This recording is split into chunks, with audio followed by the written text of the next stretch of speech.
Today we will be discussing the nutritional aspects of Duchenne muscular dystrophy.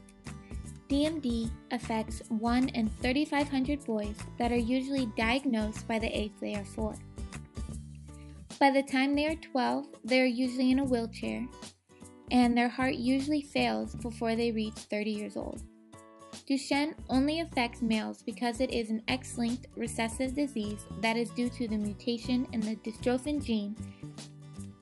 Mutations in the dystrophin gene results in the absence of the dystrophin protein because of the disrupted linkage between the extracellular matrix and the dystrophin glycoprotein complex, which acts as a shock absorber when the muscle contracts.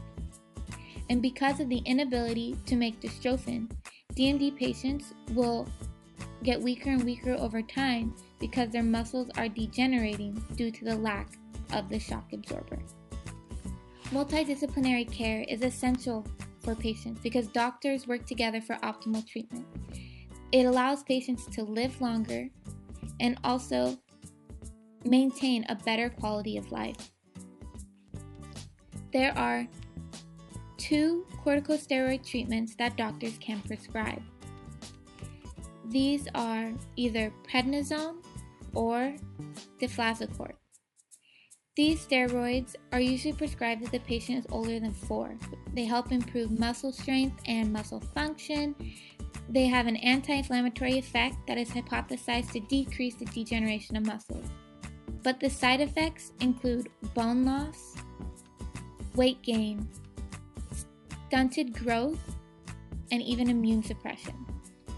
Weight gain is a serious side effect because most patients with DMD are immobile by the age of 12. Over and undernutrition occurs in approximately 54% of patients with DMD from 10 to 13 years of age. Overnutrition or obesity can be associated with the replacement of muscle with fat and connective tissue, the use of corticosteroids, the decreased physical activity due to ambulation, and the attempt to increase the muscle by eating too much protein, which in turn just causes excessive weight gain. On the other hand, malnutrition worsens as people with DMD get older. It is a muscle wasting that will lead to even more weakness in patients, cause more self-feeding difficulties, and even dysphagia.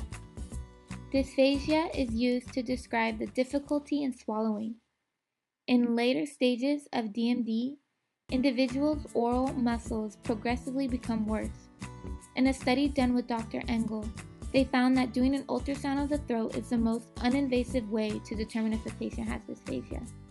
And those affected by dysphagia have trouble eating solid foods rather than thicker liquids or water.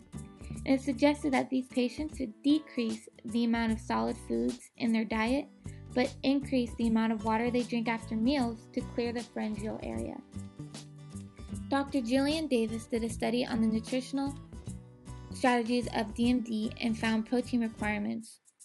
For 3-year-olds, they should have at least 13 grams a day or approximately 2 eggs. On the other side of the age spectrum, an 18-year-old boy or even older should have about 56 grams of protein per day, which is equivalent to about 4 cups of raw oats. In her study, she discussed how 36% of DMD patients say they struggle with constipation, and of that, 60% of them are 18 or older. It is usually seen in older patients because of the weakening of the smooth muscles. Gastrointestinal complications, like constipation, require more fiber.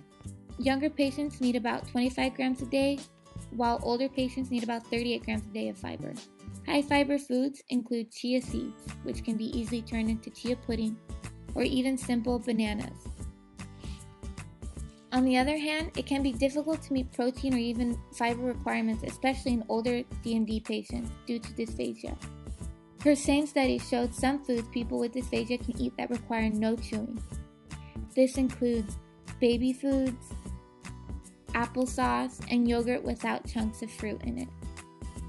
A study done by Dr. Devuti offered alternative nutritional intervention strategies that showed to improve physical capabilities in his MDX models.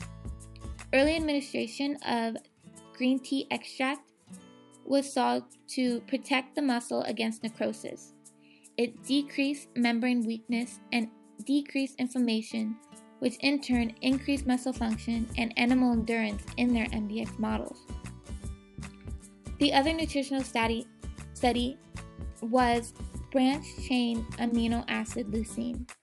Leucine is an essential amino acid because of its unique factors, including protein synthesis, increases muscle strength, and improvement of running endurance.